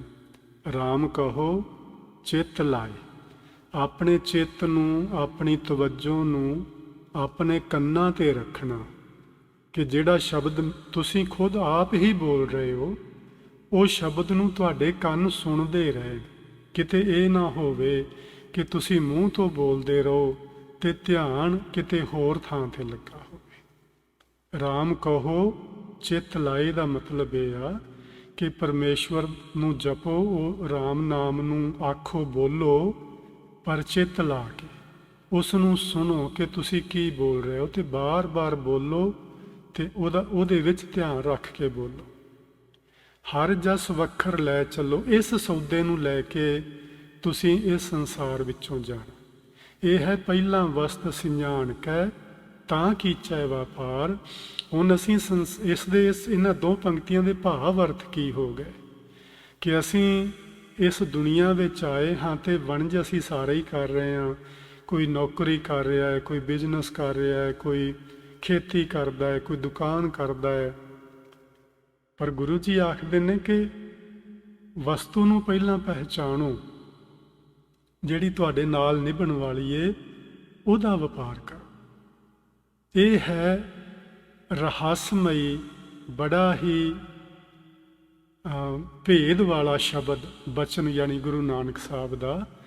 ਇਹ ਵਸਤੂ ਹੈ ਅਸੀਂ ਸਿਆਣਨੀ, ਅਸੀਂ ਪਹਿਚਾਨਣੀ ਕਿ ਪਰਮੇਸ਼ਵਰ ਦੇ ਨਾਮ ਤੋਂ ਬਿਨਾਂ ਹੋਰ ਕੋਈ ਵੀ ਚੀਜ਼ ਸਾਡੇ ਨਾਲ ਇੱਥੋਂ ਨਹੀਂ ਜਾ ਸਕਦੀ। ਸੋ ਅਸੀਂ ਜੇ ਵਣਜ ਕਰਨਾ ਹੈ, ਜੇ ਵਸਤੂ ਨੂੰ ਪਹਿਚਾਨਣਾ ਹੈ, ਤੇ ਉਹ ਇਹ ਪਹਿਚਾਨ ਕਰਨੀ ਹੈ ਪਰਮੇਸ਼ਵਰ ਦੇ ਨਾਮ ਰੂਪੀ ਵਸਤੂ ਨੂੰ ਵਿਹਾਜਣਾ ਹੈ। ਤੇ ਵਿਹਾਜਣ ਦਾ ਤਰੀਕਾ ਸਤਿਗੁਰੂ ਜੀ ਨੇ ਦੱਸਿਆ, ਰਾਮ ਕਹੋ ਚਿੱਤ ਲਾਏ। ਇਹ ਜਿਹੜੀ ਵਸਤੂ ਹੈ ਤੁਸੀਂ ਇਹਨੂੰ ਆਪਣੇ ਨਾਲ ਬੰਨ੍ਹ ਕੇ ਲੈ ਚੱਲੋਗੇ। ਸ਼ਹੁ ਦੇਖੈ ਪਤੀ ਆਏ, ਉਹ ਜਿਹੜਾ ਮਾਲਕ ਹੈ ਉਹ ਤੁਹਾਡੀ ਇਸ ਨਾਮ ਰੂਪ ਵਸਤੂ ਨੂੰ ਪਰਖ ਕੇ ਤੇ ਖਜ਼ਾਨੇ ਵਿੱਚ ਪਾ ਲਏਗਾ। ਜਿਵੇਂ ਖਰੇ ਪਰਖ ਖਜ਼ਾਨੇ ਪਾਈ ਹੈ, ਛੋਟੇ ਖੋਟੇ ਸੱਟੀਆਂ ਬਾਹਰ ਵਾਰ। ਜਿਵੇਂ ਤੁਸੀਂ ਖਜ਼ਾਨਚੀ ਕੋਲ ਸਿੱਕੇ ਲੈ ਕੇ ਜਾਓ, ਨੋਟ ਲੈ ਕੇ ਜਾਓ, ਤੇ ਉਹ ਜਿਹੜੇ ਖਰੇ ਹੁੰਦੇ ਨੇ ਉਹਨਾਂ ਨੂੰ ਪਰਖ ਕੇ ਉਹ ਆਪਣੇ ਖਜ਼ਾਨੇ 'ਚ ਪਾ ਲੈਂਦਾ ਹੈ, ਤੇ ਜਿਹੜੇ ਖੋਟੇ ਸਿੱਕੇ ਹੁੰਦੇ ਨੇ ਉਹਨਾਂ ਨੂੰ ਵਾਪਸ ਤੁਹਾਨੂੰ ਦੇ ਦਿੰਦਾ ਵੀ ਇਹ ਨਹੀਂ ਚੱਲਣ ਵਾਲੇ, ਇਹ ਖੋਟੇ ਨੇ। ਸੋ ਪਰਮੇਸ਼ਵਰ ਜਦੋਂ ਅਸੀਂ ਇਹ ਨਾਮ ਰੂਪ ਵਣਜ ਲੈ ਕੇ ਜਾਵਾਂਗੇ, ਵਪਾਰ ਖਰੀਦ ਕੇ ਇੱਥੋਂ ਲੈ ਕੇ ਜਾਵਾਂਗੇ ਵਸਤੂ, ਤੇ ਉਹ ਉਸ ਨੂੰ ਪਰਖ ਕੇ ਕਿ ਤੁਸੀਂ ਸੱਚਮੁੱਚ ਹੀ ਸੱਚ ਰੂਪ ਵਸਤੂ ਖਰੀਦ ਕੇ ਲਿਆਏ ਹੋ, ਤੇ ਉਹਦੀ ਪਰਖ ਕਰਕੇ ਉਹ ਆਪਣੇ ਖਜ਼ਾਨੇ ਵਿੱਚ ਪਾ ਲਏਗਾ। ਸੋ ਜੀ ਇਹ ਅਸੀਂ ਵਣਜ ਕਰਨਾ ਹੈ, ਇਹ ਵਪਾਰ ਕਰਨਾ ਹੈ, ਇਸ ਵਸਤੂ ਨੂੰ ਸਿਆਣਨਾ ਹੈ। ਪਹਿਲਾਂ ਵਸਤ ਸਿਆਣ ਕੈ ਤਾਂ ਕੀਚੈ ਵਪਾਰ। ਸੋ ਪਹਿਲੀਆਂ ਦੋ ਪੰਕਤੀਆਂ ਦੇ ਅਰਥ ਤੇ ਭਾਵ ਅਰਥ ਆਪਾਂ ਸਮਝ ਲਏ ਨੇ ਵੀ ਗੁਰੂ ਸਾਹਿਬ ਨੇ ਸਾਨੂੰ ਕਿਹੜਾ ਅਸੀਂ ਵਣਜ ਕਰਨਾ ਹੈ, ਕਿਹੜਾ ਵਪਾਰ ਕਰਨਾ ਹੈ, ਕੀ ਕਰਮ ਕਮਾਉਣਾ ਹੈ ਆਪਣੀ ਜ਼ਿੰਦਗੀ ਵਿੱਚ, ਉਹ ਸਾਨੂੰ ਸਮਝਾਇਆ ਹੈ। ਭਾਵੇਂ ਅਸੀਂ ਦੁਨਿਆਵੀ ਧੰਦਾ ਵੀ ਕਰਨਾ ਹੀ, ਉਹ ਤਿਆਗਣਾ ਨਹੀਂ, ਲੇਕਿਨ ਉਹਦੇ ਨਾਲ ਨਾਲ ਸੱਚ ਰੂਪ ਵਸਤੂ ਨੂੰ ਵੀ ਖਰੀਦਣਾ ਹੈ। ਅਗਲਾ ਬਚਨ ਹੈ, ਅਗਲੀਆਂ ਦੋ ਪੰਕਤੀਆਂ ਐਸੇ ਸ਼ਲੋਕ ਦੀਆਂ, ਉਹਨਾਂ ਵਿੱਚ ਆਖਿਆ, ਦੋਹੀ ਦਿਚੈ ਦੁਰਜਨ ਮਿੱਤਰਾਂ ਕੂ ਜੈਕਾਰ, ਜਿਤ ਦੋਹੀ ਸੱਜਣ ਮਿਲਨ ਲੋਹ ਮੁੰਧੇ ਵਿਚਾਰ। ਦੋਹੀ ਦਾ ਅਰਥ ਹੈ ਜੀ ਪੁਕਾਰ ਕਰਨਾ, ਆਵਾਜ਼ ਦੇਣਾ। ਇਹਦੇ ਇੱਕ ਅਰਥ ਭਾਈ ਕਾਹਨ ਸਿੰਘ ਨਾਭਾ ਜੀ ਨੇ ਕੀਤੇ ਨੇ ਕਿ ਡੌਂਡੀ ਪਿੱਟ ਕੇ ਕਿਸੇ ਖਬਰ ਨੂੰ ਦੂਜਿਆਂ ਤੱਕ ਪਹੁੰਚਾਉਣਾ, ਯਾਨੀ ਉੱਚੀ ਉੱਚੀ ਰੌਲਾ ਪਾ ਕੇ, ਢੋਲ ਵਜਾ ਕੇ ਆਪਣੀ ਕਿਸੇ ਗੱਲ ਨੂੰ ਦੂਜਿਆਂ ਤੱਕ ਪਹੁੰਚਾਉਣਾ, ਉਸ ਨੂੰ ਦੋਹੀ ਦੇਣਾ ਆਖਦੇ ਨੇ। ਜਿਵੇਂ ਅਸੀਂ ਕਈ ਵਾਰੀ ਨਾ ਇੱਕ ਸ਼ਬਦ ਦੇ ਦੁਹਾਈ, ਕਿਸੇ ਨੂੰ ਸੱਟ ਫੇਟ ਲੱਗ ਜਾਏ ਜਾਂ ਕਿਸੇ ਦਾ ਕੋਈ ਨੁਕਸਾਨ ਹੋ ਜਾਏ ਤੇ ਉੱਚੀ ਉੱਚੀ ਰੌਲਾ ਪਾਉਂਦਾ, ਤੇ ਅਸੀਂ ਕਹਿੰਦੇ ਹਾਂ ਇਹਨੇ ਤੇ ਬੜੀ ਦੁਹਾਈ ਪਾਈ ਹੋਈ ਹੈ। ਸੋ ਉੱਚੀ ਉੱਚੀ ਕਈ ਵਾਰੀ ਬੱਚੇ ਘਰ ਵਿੱਚ ਖੇਡਦੇ ਨੇ, ਉਹ ਬੜਾ ਸ਼ੋਰ ਮਚਾਉਂਦੇ ਨੇ, ਤੇ ਉਹਨਾਂ ਲਈ ਵੀ ਸ਼ਬਦ ਆਪਾਂ ਇਹੋ ਹੀ ਵਰਤ ਲੈਂਦੇ ਹਾਂ, ਕੀ ਦੁਹਾਈ ਮਚਾਈ ਤੁਸੀਂ, ਹੈ ਨਾ। ਸੋ ਇਹ ਦੋਹੀ ਸ਼ਬਦ ਉਹ ਦੁਹਾਈ ਤੋਂ ਬਣਿਆ। ਹੁਣ ਇੱਥੇ ਗੁਰੂ ਜੀ ਨੇ ਆਖਿਆ ਦੋਹੀ ਦਿਚੈ, ਦੁਹਾਈ ਦਿਓ। ਇੱਥੇ ਇਹਦਾ ਇੱਕ ਉਹ ਵੀ ਮਤਲਬ ਕਿ ਪੁਕਾਰ ਕਰੋ। ਦੁਰਜਨਾ, ਦੁਰਜਨ ਦੋ ਤਰ੍ਹਾਂ ਦੇ ਲੋਕ ਨੇ, ਇੱਕ ਸੱਜਣ ਪੁਰਸ਼ ਹੁੰਦੇ ਨੇ, ਇੱਕ ਦੁਰਜਨ ਹੁੰਦੇ ਨੇ। ਜਿਵੇਂ ਇੱਥੇ ਦੋਵੇਂ ਸ਼ਬਦ ਹੀ ਵਰਤੇ ਨੇ, ਦੁਰਜਨ ਤੇ ਮਿੱਤਰ। ਮਿੱਤਰ ਹੁੰਦੇ ਨੇ ਸੱਜਣ, ਦੁਰਜਨ ਹੁੰਦੇ ਨੇ ਜਿਹੜੇ ਸੱਜਣ ਨਹੀਂ ਹੁੰਦੇ, ਉਹ ਦੁਰਜਨ ਹੁੰਦੇ ਨੇ। ਦੁਸ਼ਮਣ ਆਖ ਲਓ, ਸਾਡੇ ਨਾਲ ਨਫ਼ਰਤ ਕਰਨ ਵਾਲੇ ਆਖ ਲਓ, ਈਰਖਾ ਕਰਨ ਵਾਲੇ ਆਖ ਲਓ, ਜਾਂ ਰੱਬ ਨਾਲੋਂ ਟੁੱਟੇ ਹੋਏ ਮਾੜੀ ਸੋਚ ਵਾਲੇ ਜਿਹੜੇ ਲੋਕ ਹੁੰਦੇ ਨੇ, ਉਹ ਦੋਹੀ ਦਿਚੈ ਦੁਰਜਨਾ। ਪਰਮਾਤਮਾ ਅੱਗੇ ਦੁਹਾਈ ਦਿੰਦੇ ਰਿਹਾ ਕਰੋ। ਪਰਮਾਤਮਾ ਅੱਗੇ ਉੱਚੀ ਉੱਚੀ ਪੁਕਾਰ ਕਰਦੇ ਰਿਹਾ ਕਰੋ। ਪਰਮਾਤਮਾ ਅੱਗੇ ਜਿਵੇਂ ਉਹ ਢੋਲ ਵਜਾ ਕੇ, ਡੌਂਡੀ ਪਿੱਟਣ ਵਾਲਾ ਢੋਲ ਵਜਾ ਕੇ ਉੱਚੀ ਉੱਚੀ ਜ਼ੋਰ ਲਾ ਕੇ ਆਵਾਜ਼ ਦਿੰਦਾ ਹੈ ਆਪਣੀ ਗੱਲ ਸੁਣਾਉਣ ਲਈ, ਤੁਸੀਂ ਇਸ ਤਰ੍ਹਾਂ ਪਰਮਾਤਮਾ ਅੱਗੇ ਉੱਚੀ ਉੱਚੀ ਪੁਕਾਰ ਕਰਿਆ ਕਰੋ ਕਿ ਦੁਰਜਨਾਂ ਤੋਂ ਸਾਨੂੰ ਬਚਾ ਕੇ ਰੱਖੀ, ਮਾੜੀ ਸੰਗਤ ਵਾਲੇ ਲੋਕਾਂ ਤੋਂ ਸਾਨੂੰ ਬਚਾ ਕੇ ਰੱਖੀ। ਜੇ ਅਸੀਂ ਉਹਨਾਂ ਲੋਕਾਂ ਦੀ ਸੰਗਤ ਵਿੱਚ ਚਲੇ ਜਾਈਏ ਜਿਹੜੇ ਆਪ ਰੱਬ ਨਾਲੋਂ ਟੁੱਟੇ ਨੇ, ਤੇ ਉਹ ਸਾਨੂੰ ਵੀ ਤੋੜ ਦੇਣਗੇ। ਇਸ ਲਈ ਰੱਬ ਅੱਗੇ ਅਰਦਾਸ ਕਰਦੇ ਰਹਿਣਾ, ਰੱਬ ਅੱਗੇ ਪੁਕਾਰ ਕਰਦੇ ਰਹਿਣਾ ਦੁਰਜਨਾਂ ਤੋਂ ਬਚਣ ਵਾਸਤੇ। ਅਤੇ ਮਿੱਤਰਾਂ ਕੋ ਜੈਕਾਰ, ਮਿੱਤਰਾਂ ਦੀ ਜੈ ਜੈਕਾਰ ਕਰਦੇ ਰਹਿਣਾ। ਮਿੱਤਰ ਹੁੰਦਾ ਹੈ ਸੱਜਣ ਪੁਰਸ਼। ਸੱਜਣ ਪੁਰਸ਼ ਮੈਨੇ ਸਾਧੂ, ਸੰਤ, ਮਹਾਂਪੁਰਸ਼, ਗੁਰੂ ਜਨ, ਗਿਆਨੀ ਜਨ, ਇਸ ਜਿਹੜੇ ਕਿਸਮ ਦੇ ਲੋਕ ਹੁੰਦੇ ਨੇ ਉਹਨਾਂ ਨੂੰ ਇੱਥੇ ਮਿੱਤਰ ਆਖਿਆ। ਸੋ ਪ੍ਰੋਫੈਸਰ ਸਾਹਿਬ ਸਿੰਘ ਨੇ ਨਾ ਇਹਨਾਂ ਦੇ ਅਰਥ ਸ਼ੁਭ ਗੁਣ ਤੇ ਅਵਗੁਣ ਵੀ ਕੀਤੇ ਨੇ, ਪਰ ਮੈਨੂੰ ਇਹ ਜ਼ਿਆਦਾ ਚੰਗਾ ਲੱਗਾ ਕਿ ਇੱਥੇ ਦੁਰਜਨ ਤੇ ਸੱਜਣ ਪੁਰਸ਼ ਜਿਹੜੇ ਹੁੰਦੇ ਨੇ, ਦੁਰਜਨ ਪੁਰਸ਼ ਤੇ ਸੱਜਣ ਪੁਰਸ਼, ਉਹਨਾਂ ਨੂੰ ਅਸੀਂ ਅਰਥਾਂ ਵਿੱਚ ਲਈਏ ਤੇ ਜ਼ਿਆਦਾ ਢੁਕਵਾਂ ਬੈਠਦਾ ਹੈ। ਕਿਉਂਕਿ ਅੱਗੇ ਆਪਾਂ ਵੇਖਾਂਗੇ ਜਿਤ ਦੋਹੀ ਸੱਜਣ ਮਿਲਣ। ਸੱਜਣ ਦਾ ਮਤਲਬ ਵੀ ਇੱਥੇ ਉਹੀ ਮਹਾਂਪੁਰਸ਼, ਗੁਰੂ ਜਨ, ਸੰਤ ਜਨ ਹੀ ਬਣਦਾ ਹੈ। ਸੋ ਇੱਕ ਥਾਂ ਤੇ ਗੁਰੂ ਸਾਹਿਬ ਨੇ ਨਾ ਬਚਨ ਲਿਖਿਆ, ਪ੍ਰਭ ਮਿਲਵੇ ਕੋ ਪ੍ਰੀਤ ਮਨ ਲਾਗੀ, ਪਾਏ ਲੱਗੋ ਮੋਹਿ ਕਰੋ ਬੇਨਤੀ, ਕੋ ਸੰਤ ਮਿਲੇ ਬੜ ਭਾਗੀ। ਕੋਈ ਸੰਤ ਮਿਲੇ, ਮੈਂ ਉਹਦੇ ਪੈਰੀਂ ਪੈ ਜਾਵਾਂ। ਤੇ ਕਿਉਂਕਿ ਮੈਨੂੰ ਪਰਮਾਤਮਾ ਨੂੰ ਮਿਲਣ ਦੀ ਜਿਹੜੀ ਪ੍ਰੀਤ ਹੈ ਮੇਰੇ ਮਨ ਵਿੱਚ ਉਹ ਜਾਗ ਪਈ ਏ, ਤੇ ਹੁਣ ਮੈਂ ਚਾਹ ਰਿਹਾ ਕਿ ਮੈਨੂੰ ਕੋਈ ਇਹੋ ਜਿਹਾ ਸੱਜਣ ਪੁਰਸ਼ ਮਿਲੇ ਜਿਹੜਾ ਮੈਨੂੰ ਰੱਬ ਨੂੰ ਮਿਲਣ ਦਾ ਰਸਤਾ ਦੱਸੇ, ਜੁਗਤ ਦੱਸੇ, ਵਿਧੀ ਦੱਸੇ। ਆਪਾਂ ਗੁਰਬਾਣੀ ਵਿੱਚ ਪੜ੍ਹਦੇ ਹੁੰਦੇ ਹਾਂ, ਕੋਈ ਜਨ ਹਰਸਿਉ ਦੇਵੈ ਜੋਰ, ਚਰਨ ਗਹੋਂ ਬਕੋਂ ਸ਼ੁਭ ਰਸਨਾ, ਦੀਜੈ ਪ੍ਰਾਣ ਅਕੋਰ। ਮੇਰੇ ਪ੍ਰਾਣ ਵੀ ਉਹਦੇ ਤੋਂ ਨਿਸ਼ਾਵਰ ਕੀਤੇ ਜਾਣ ਜਿਹੜਾ ਰੱਬ ਦਾ ਪਿਆਰਾ ਮੈਨੂੰ ਮੇਰੇ ਪਰਮਾਤਮਾ ਨਾਲ ਮਿਲਾ ਦੇਵੇ। ਸੋ ਬਹੁਤ ਸਾਰੇ ਗੁਰਬਾਣੀ 'ਚੋਂ ਪ੍ਰਮਾਣ ਮਿਲਦੇ ਨੇ ਜਿਨ੍ਹਾਂ ਤੋਂ ਇਹ ਸਮਝ ਪੈਂਦੀ ਹੈ ਕਿ ਗੁਰੂ ਜੀ ਇੱਥੇ ਸੱਜਣ ਪੁਰਸ਼ਾਂ ਨੂੰ ਮਿਲਣ ਦੀ ਗੱਲ ਹੀ ਕਰਦੇ ਨੇ, ਤੇ ਦੁਰਜਨਾਂ ਤੋਂ ਬਚਣ ਲਈ ਅਸੀਂ ਪਰਮਾਤਮਾ ਅੱਗੇ ਦੁਹਾਈ ਦਿੰਦੇ ਰਹੀਏ, ਇਹ ਗੱਲ ਕਰਦੇ ਨੇ। ਦੋਹੀ ਦਿਚੈ ਦੁਰਜਨਾ, ਪਰਮਾਤਮਾ ਅੱਗੇ ਪੁਕਾਰ ਕਰਦੇ ਰਹੀਏ ਕਿ ਕੁਸੰਗਤ ਤੋਂ ਅਸੀਂ ਬਚੇ ਰਹੀਏ, ਮਹਾਂਪੁਰਸ਼ਾਂ ਦੀ ਜੈਕਾਰ ਕਰੀਏ, ਜਿਤ ਦੋਹੀ ਸੱਜਣ ਮਿਲਣ। ਉਹ ਪੁਕਾਰ ਕਰੀਏ ਰੱਬ ਅੱਗੇ ਜਿਸ ਪੁਕਾਰ ਦੀ ਬਰਕਤ ਨਾਲ ਸਾਨੂੰ ਸਾਧੂ ਜਨਾਂ ਦਾ ਮਿਲਾਪ ਹੋਵੇ, ਸਾਨੂੰ ਗੁਰਮੁਖ ਜਨਾਂ ਦਾ ਮਿਲਾਪ ਹੋਵੇ। ਲੋਹ ਮੁੰਧੇ ਵਿਚਾਰ, ਮੁੰਧੇ ਜੀਵ ਰੂਪ ਇਸਤਰੀ। ਭਾਵੇਂ ਮੁੰਧੇ ਸ਼ਬਦ ਦੇ ਜਿਹੜੇ ਅੱਖਰੀ ਅਰਥ ਨੇ ਉਹ ਕੇਵਲ ਇਸਤਰੀ ਹੀ ਹਨ, ਪਰ ਅਸੀਂ ਇਸ ਨੂੰ ਜੀਵ ਰੂਪ ਇਸਤਰੀ ਕਹਿ ਲੈਂਦੇ ਹੁੰਦੇ ਹਾਂ, ਕਿਉਂਕਿ ਗੁਰਬਾਣੀ ਵਿੱਚ ਸਾਨੂੰ ਸਭ ਜਿੰਨੇ ਵੀ, ਚਾਹੇ ਉਹ ਔਰਤ ਰੂਪ ਵਿੱਚ ਜੀਵ ਨੇ, ਚਾਹੇ ਮਰਦ ਰੂਪ ਵਿੱਚ ਜੀਵ ਨੇ, ਉਹਨਾਂ ਸਾਰਿਆਂ ਨੂੰ ਇਸਤਰੀਆਂ ਹੀ ਆਖਿਆ ਹੋਇਆ। ਸਾਰੀਆਂ ਨਾਰੀਆਂ ਹਨ ਪਰਮੇਸ਼ਵਰ ਦੀਆਂ। ਜਿਤ ਦੋਹੀ ਸੱਜਣ ਮਿਲਣ, ਜਿਸ ਪੁਕਾਰ ਕਰਨ ਦੇ ਨਾਲ, ਜਿਸ ਪੁਕਾਰ ਦੀ ਜਾਂ ਜਿਸ ਅਰਦਾਸ ਦੀ ਬਰਕਤ ਨਾਲ ਸਾਨੂੰ ਸੱਜਣ ਪੁਰਸ਼ ਮਿਲ ਜਾਣ, ਇਹ ਜੀਵ ਰੂਪ ਇਸਤਰੀ ਤੂੰ ਉਸ ਨੂੰ ਆਪਣੇ ਮਨ ਵਿੱਚ ਵਿਚਾਰ, ਉਸ ਬਚਨ ਨੂੰ ਵਿਚਾਰ। ਇਹ ਹੈ ਗੂੜਾ ਵੈਨ ਅਪਾਰ।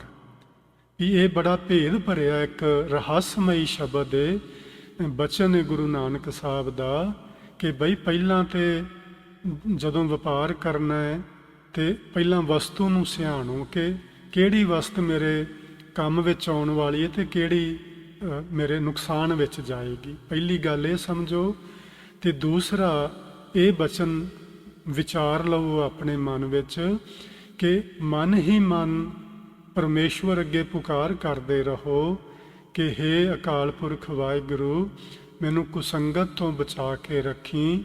ਉਹ ਸੱਜਣ ਮਿਲਾਈ ਜਿਨ੍ਹਾਂ ਸੱਜਣਾਂ ਦੀ ਕਿਰਪਾ ਕਰਕੇ, ਜਿਨ੍ਹਾਂ ਦੀ ਸੰਗਤ ਕਰਕੇ ਮੈਂ ਚੰਗੇ ਗੁਣਾਂ ਵਾਲਾ ਬਣ ਜਾਵਾਂ, ਮੈਂ ਪਰਮੇਸ਼ਵਰ ਨੂੰ ਮਿਲ ਪਵਾਂ, ਮੈਂ ਉਸ ਵਸਤੂ ਨੂੰ ਸਿੰਝਾਣ ਲਵਾਂ ਜਿਹੜੀ ਵਸਤੂ ਦਾ ਵਣਜ ਕਰਨ ਲਈ ਮੈਂ ਸੰਸਾਰ ਵਿੱਚ ਆਇਆ। ਤੇ ਫਿਰ ਉਹਨਾਂ ਸੰਤ ਜਨਾਂ ਦੀ ਹਮੇਸ਼ਾ ਜੈਕਾਰ ਕਰਦੇ ਰਹਿਣਾ। ਇਹ ਬਚਨ ਗੁਰੂ ਜੀ ਨੇ ਸਾਨੂੰ ਦੂਸਰੀਆਂ 2 ਪੰਕਤੀਆਂ ਵਿੱਚ ਸਮਝਾਏ ਨੇ। ਸੋ ਇਹਨਾਂ ਦਾ ਭਾਵ ਅਰਥ ਵੀ ਆਪਾਂ ਸਮਝ ਲਿਆ ਕਿ ਅਸੀਂ ਪਰਮੇਸ਼ਵਰ ਅੱਗੇ ਦੁਹਾਈ ਦਿੰਦੇ ਰਹਿਣਾ ਹੈ ਕਿ ਅਸੀਂ ਦੁਰਜਨਾਂ ਤੋਂ ਬਚ ਕੇ ਰਹੀਏ, ਕੁਸੰਗਤ ਤੋਂ ਬਚ ਕੇ ਰਹੀਏ, ਸਾਨੂੰ ਸੱਜਣ ਪੁਰਸ਼ ਮਿਲ ਜਾਣ ਤੇ ਅਸੀਂ ਉਹਨਾਂ ਸੱਜਣ ਪੁਰਸ਼ਾਂ ਦੀ ਜੈ ਜੈਕਾਰ ਕਰਦੇ ਰਹੀਏ। ਹੁਣ ਅਗਲੇ ਅਖੀਰਲੀਆਂ 3 ਪੰਕਤੀਆਂ ਨੇ ਇਸ ਸ਼ਲੋਕ ਦੀਆਂ। ਉਹਨਾਂ ਵਿੱਚ ਆਖਦੇ ਨੇ, ਤਨ ਮਨ ਦੀਜੈ ਸੱਜਣਾ ਐਸਾ ਹੱਸਣ ਸਾਰ। ਇਹਨੂੰ ਨਾ ਹੱਸਣ ਸਾਰ ਇਕੱਠਾ ਨਹੀਂ ਪੜ੍ਹਨਾ, ਹੱਸਣ ਵੱਖਰਾ ਤੇ ਸਾਰ ਵੱਖਰਾ, ਇਹਨੂੰ ਇਸ ਤਰ੍ਹਾਂ ਹੀ ਪੜ੍ਹਨਾ ਜਦੋਂ ਵੀ ਤੁਸੀਂ ਪਾਠ ਕਰੋ। ਤਨ ਅਤੇ ਮਨ ਦੀਜੈ ਸੱਜਣਾ। ਹੁਣ ਪ੍ਰੋਫੈਸਰ ਸਾਹਿਬ ਸਿੰਘ ਲਿਖਦੇ ਨੇ ਕਿ ਗੁਣਾਂ ਨੂੰ ਤਨ ਮਨ ਦੇ ਦਈਏ, ਗੁਣਾਂ ਨੂੰ ਤਨ ਮਨ ਨਹੀਂ ਦਿੱਤਾ ਜਾਣਾ, ਤਨ ਮਨ ਮਹਾਂਪੁਰਸ਼ਾਂ ਨੂੰ ਹੀ ਦਿੱਤਾ ਜਾਣਾ ਹੈ, ਗੁਰੂ ਜਨਾਂ ਨੂੰ ਹੀ ਦਿੱਤਾ ਜਾਣਾ ਹੈ। ਆਪਾਂ ਜਦੋਂ ਆਨੰਦ ਸਾਹਿਬ ਦੀ ਬਾਣੀ ਪੜ੍ਹਦੇ ਹਾਂ ਤੇ ਉਹਦੇ ਵਿੱਚ ਇਹੀ ਬਚਨ ਨੇ, ਆਪਣਾ ਤਨ ਮਨ ਧਨ ਸਭ ਸੌਂਪ ਗੁਰ ਕੋ ਹੁਕਮ ਮੰਨਿਆ ਪਾਈਏ। ਸੋ ਆਪਣਾ ਤਨ ਮਨ ਤੇ ਧਨ ਸੱਜਣਾ ਨੂੰ ਸੌਂਪ ਦੇਣਾ, ਯਾਨੀ ਗੁਰੂ ਨੂੰ ਦੇ ਦੇਣਾ। ਸੋ ਗੁਰੂ ਨੇ ਨਾ ਸਾਡਾ ਧਨ ਲੈਣਾ ਹੈ, ਨਾ ਉਹਨੂੰ ਸਾਡਾ ਮਨ ਚਾਹੀਦਾ, ਨਾ ਉਹਨੇ ਸਾਡੇ ਧਨ ਦਾ ਉਹਨੇ ਕੀ ਕਰਨਾ ਹੈ। ਉਹ ਤੇ ਸ਼ਹਿਨਸ਼ਾਹ ਦਾ ਸ਼ਹਿਨਸ਼ਾਹ ਹੈ ਗੁਰੂ ਤਾਂ। ਪਰ ਇਹਦਾ ਭਾਵ ਵੀ ਸਮਝਣ ਦੀ ਲੋੜ ਹੈ। ਇਹਦਾ ਭਾਵ ਹੈ ਕਿ ਤੁਸੀਂ ਆਪਣੱਤ ਛੱਡ ਦਿਓ ਤੇ ਆਪਣਾ ਆਪਾ ਗੁਰੂ ਦੇ ਸਮਰਪਿਤ ਕਰ ਦਿਓ। ਹਉਮੈ ਤਿਆਗੋ, ਨਿਮਰਤਾ ਵਿੱਚ ਰਹੋ ਤੇ ਆਪਣਾ ਆਪਾ ਗੁਰੂ ਦੇ ਹਵਾਲੇ ਕਰ ਦਿਓ। ਸੋ ਇਹ ਹੈ ਤਨ ਮਨ ਦੀਜੈ ਸੱਜਣਾ। ਜਦੋਂ ਤੁਸੀਂ ਆਪਣਾ ਤਨ ਮਨ ਧਨ ਸਾਧੂ ਜਨਾਂ ਨੂੰ, ਗੁਰੂ ਜਨਾਂ ਨੂੰ ਦੇ ਦਿਓਗੇ ਤੇ ਫਿਰ ਤੁਹਾਡੇ ਅੰਦਰ ਇੱਕ ਖੁਸ਼ੀ ਪੈਦਾ ਹੋਏਗੀ। ਉਹਦਾ ਇੱਥੇ ਸ਼ਬਦ ਵਰਤਿਆ ਹੱਸਣ। ਐਸਾ ਹੱਸਣ, ਇਹੋ ਜੀ ਖੁਸ਼ੀ ਸਾਰ ਮੈਨੇ ਹੈ ਸ੍ਰੇਸ਼ਟ। ਇਹੋ ਜੀ ਖੁਸ਼ੀ ਸਰਬ ਸ੍ਰੇਸ਼ਟ ਹੈ। ਸੋ ਅਸੀਂ ਖੁਸ਼ੀਆਂ ਦੁਨੀਆ ਵਿੱਚ ਬੜੀਆਂ ਲੱਭਦੇ ਹਾਂ। ਬੱਚਿਆਂ 'ਚੋਂ ਖੁਸ਼ੀ ਲੱਭਦੇ ਹਾਂ, ਧਨ 'ਚੋਂ ਖੁਸ਼ੀ ਲੱਭਦੇ ਹਾਂ, ਚੰਗੀ ਸਵਾਰੀ 'ਚੋਂ ਖੁਸ਼ੀ ਲੱਭਦੇ ਹਾਂ, ਸੋਹਣੇ ਘਰ ਵਿੱਚੋਂ ਖੁਸ਼ੀ ਲੱਭਦੇ ਹਾਂ, ਆਪਣੇ ਸੱਜਣਾ ਮਿੱਤਰਾਂ ਵਿੱਚੋਂ ਖੁਸ਼ੀ ਲੱਭਦੇ ਹਾਂ। ਪਰ ਆਪਾਂ ਨੂੰ ਲੱਭਦੀ ਤੇ ਨਹੀਂ। ਜੇ ਲੱਭਦੀ ਏ ਤੇ ਉਹ ਇੱਕ ਵਕਤ ਆਉਂਦਾ ਜਦੋਂ ਉਹ ਖੁਸ਼ੀ ਗਮੀ ਵਿੱਚ ਬਦਲ ਜਾਂਦੀ ਹੈ। ਕੋਈ ਪਰਿਵਾਰ ਦਾ ਜੀ ਚਲਾ ਜੇ ਤਾਂ ਉਹ ਖੁਸ਼ੀਆਂ ਸਾਰੀਆਂ ਨਾਲ ਹੀ ਲੈ ਜਾਂਦਾ ਹੈ। ਕੋਈ ਸੱਜਣ ਮਿੱਤਰ ਚਲਾ ਜੇ ਤਾਂ ਖੁਸ਼ੀਆਂ ਸਾਡੀਆਂ ਗਵਾਚ ਜਾਂਦੀਆਂ ਨੇ। ਕੋਈ ਧਨ ਪਦਾਰਥ ਕਿਸੇ ਤਰ੍ਹਾਂ ਨੁਕਸਾਨ ਹੋ ਜਾਏ ਤਾਂ ਸਾਡੀ ਖੁਸ਼ੀ ਉਹ ਸਾਰੀ ਲੈ ਜਾਂਦਾ ਹੈ। ਸੋ ਖੁਸ਼ੀਆਂ ਸਦੀਵੀ ਨਹੀਂ ਹਨ, ਉਹ ਸ੍ਰੇਸ਼ਟ ਨਹੀਂ ਹਨ, ਉਹ ਵਕਤੀ ਖੁਸ਼ੀਆਂ ਹਨ, ਜਿਹੜੀਆਂ ਖੁਸ਼ੀਆਂ ਦੇ ਨਾਲ ਹੀ ਸਾਨੂੰ ਗਮੀਆਂ ਵੀ ਮਿਲਦੀਆਂ। ਸੋ ਖੁਸ਼ੀ ਤੇ ਗਮੀ ਇੱਕ ਸਿੱਕੇ ਦੇ 2 ਪਾਸੇ ਹੁੰਦੇ ਨੇ, 2 ਪਹਿਲੂ ਹੁੰਦੇ ਨੇ। ਜਦੋਂ ਅਸੀਂ ਗੁਰੂ ਕੋਲੋਂ, ਪਰਮਾਤਮਾ ਕੋਲੋਂ, ਰੱਬ ਜੀ ਕੋਲੋਂ ਖੁਸ਼ੀ ਮੰਗਦੇ ਹਾਂ ਤੇ ਤੁਸੀਂ ਇਸ ਗੱਲ ਨੂੰ ਠੀਕ ਸਮਝੋ ਜਾਂ ਨਾ ਠੀਕ ਸਮਝੋ, ਤੁਹਾਡੀ ਮਰਜ਼ੀ ਏ। ਪਰ ਮੇਰਾ ਇਹ ਮੰਨਣਾ ਹੈ, ਮੈਂ ਇਸ ਤਰ੍ਹਾਂ ਸਮਝ ਲਿਆ ਹੈ ਕਿ ਜੇ ਆਪਾਂ ਖੁਸ਼ੀ ਮੰਗਾਂਗੇ ਰੱਬ ਜੀ ਕੋਲੋਂ, ਰੱਬ ਖੁਸ਼ੀ ਦੇਵੇਗਾ ਸਾਨੂੰ, ਹਰ ਹਾਲਤ ਵਿੱਚ ਦੇਵੇਗਾ। ਪਰ ਉਹਦਾ ਦੂਜਾ ਪਾਸਾ ਨਾਲ ਆ ਜਾਣਾ ਹੈ। ਉਹਦਾ ਦੂਜਾ ਪਾਸਾ ਹੈ ਗਮੀ। ਤੁਸੀਂ ਨਾ ਕਦੀ ਕਿਸੇ ਨੂੰ ਇੱਕ ਸਿੱਕਾ ਦਿਓ ਤੇ ਤੁਸੀਂ ਆਖੋ ਕਿ ਉਹ ਬੰਦਾ ਆਖੇ ਕਿ ਇਹਦਾ ਸਿੱਧਾ ਪਾਸਾ ਮੈਨੂੰ ਦੇ, ਪੁੱਠਾ ਪਾਸਾ ਮੈਂ ਨਹੀਂ ਲੈਣਾ, ਉਹ ਤੂੰ ਆਪਣੇ ਕੋਲ ਰੱਖ। ਇਸ ਤਰ੍ਹਾਂ ਹੋ ਨਹੀਂ ਸਕਦਾ। ਸਿੱਕੇ ਦਾ ਨਾ ਜਿਹੜਾ ਉਹ ਹੈਡ ਐਂਡ ਟੇਲ ਹੁੰਦਾ ਹੈ, ਹੈਡ ਤੇ ਟੇਲ, ਉਹ ਦੋਨੋਂ ਇਕੱਠੇ ਹੁੰਦੇ ਨੇ। ਇੱਕ ਨਹੀਂ ਹੁੰਦਾ ਕਿ ਤੁਸੀਂ ਹੈਡ ਲੈ ਲਓ ਤੇ ਟੇਲ ਉਹਦੀ ਵਾਪਸ ਕਰ ਦਿਓ। ਖੁਸ਼ੀ ਜਦੋਂ ਅਸੀਂ ਰੱਬ ਕੋਲੋਂ ਮੰਗਾਂਗੇ ਤੇ ਖੁਸ਼ੀ ਦਾ ਜਿਹੜਾ ਦੂਜਾ ਪਾਸਾ ਹੈ ਉਹ ਹੈ ਗਮੀ। ਉਸ ਨੇ ਹਰ ਹਾਲਤ ਵਿੱਚ ਨਾਲ ਆਉਣਾ। ਇਸ ਲਈ ਸਿਆਣੇ ਪੁਰਸ਼ ਜਿਹੜੇ ਹੁੰਦੇ ਨਾ, ਉਹ ਇਹ ਗੱਲ ਕਹਿੰਦੇ ਨੇ ਕਿ ਤੁਸੀਂ ਰੱਬ ਕੋਲੋਂ ਕੁਝ ਨਾ ਮੰਗਿਆ ਕਰੋ। ਤੁਸੀਂ ਸੁੱਖ ਮੰਗੋਗੇ ਤੇ ਸੁੱਖ ਦਾ ਦੂਜਾ ਪਾਸਾ ਹੈ ਦੁੱਖ। ਦੁੱਖ ਹਰ ਹਾਲਤ ਵਿੱਚ ਨਾਲ ਆਏਗਾ। ਤੁਹਾਨੂੰ ਸੁੱਖ ਵਾਲੀ ਚੀਜ਼ ਮਿਲ ਗਈ, ਤੁਸੀਂ ਬਹੁਤ ਵਧੀਆ ਕਾਰ ਮੰਗੀ, ਤੁਹਾਨੂੰ ਮਿਲ ਗਈ, ਤੇ ਜੇ ਕੱਲ ਨੂੰ ਰੱਬ ਨਾ ਕਰੇ ਉਹਦੇ ਨਾਲ ਕੋਈ ਮਾੜੀ ਘਟਨਾ ਵਾਪਰ ਜਾਏ, ਤੇ ਉਹ ਦੁੱਖ ਨਾਲ ਹੀ ਆਇਆ ਸੀ ਨਾ ਕਾਰ ਦੇ, ਉਹ ਨਾਲ ਹੀ ਆਉਣਾ ਹੈ। ਸੋ ਸੁੱਖ ਮੰਗਾਂਗੇ ਦੁੱਖ ਨਾਲ ਆਵੇਗਾ, ਖੁਸ਼ੀ ਮੰਗਾਂਗੇ ਗਮੀ ਨਾਲ ਆਵੇਗੀ, ਅਮੀਰੀ ਮੰਗਾਂਗੇ ਗਰੀਬੀ ਨਾਲ ਆਵੇਗੀ। ਉਹਨੂੰ ਕੋਈ ਦੁਨੀਆ ਦੀ ਤਾਕਤ ਰੋਕ ਨਹੀਂ ਸਕਦੀ, ਰੱਬ ਵੀ ਨਹੀਂ ਰੋਕ ਸਕਦਾ, ਕਿਉਂਕਿ ਉਹਨੇ ਸਿੱਕਾ ਦਿੱਤਾ ਹੈ ਤੁਹਾਨੂੰ, ਉਹਦੇ ਦੋਵੇਂ ਪਾਸੇ ਦੇਣੇ ਨੇ, ਉਹਨੇ ਇੱਕ ਪਾਸਾ ਲਾਹ ਕੇ ਨਹੀਂ ਦਿੱਤਾ ਜਾ ਸਕਦਾ।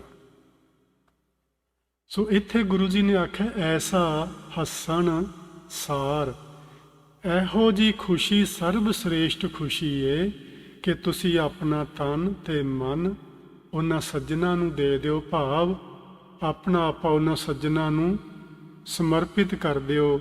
ਨਾ ਹੁਣ ਖੁਸ਼ੀ ਮੰਗੋ, ਨਾ ਹੁਣ ਸੁੱਖ ਮੰਗੋ, ਨਾ ਹੁਣ ਅਮੀਰੀ ਮੰਗੋ, ਨਾ ਹੁਣ ਤੰਦਰੁਸਤੀ ਮੰਗੋ। ਤੰਦਰੁਸਤੀ ਮੰਗੋਗੇ ਬਿਮਾਰੀ ਨਾਲ ਆਉਣੀ ਹੈ, ਉਹ ਸਭ ਕੁਝ ਮੰਗਣ ਦੀ ਲੋੜ ਨਹੀਂ।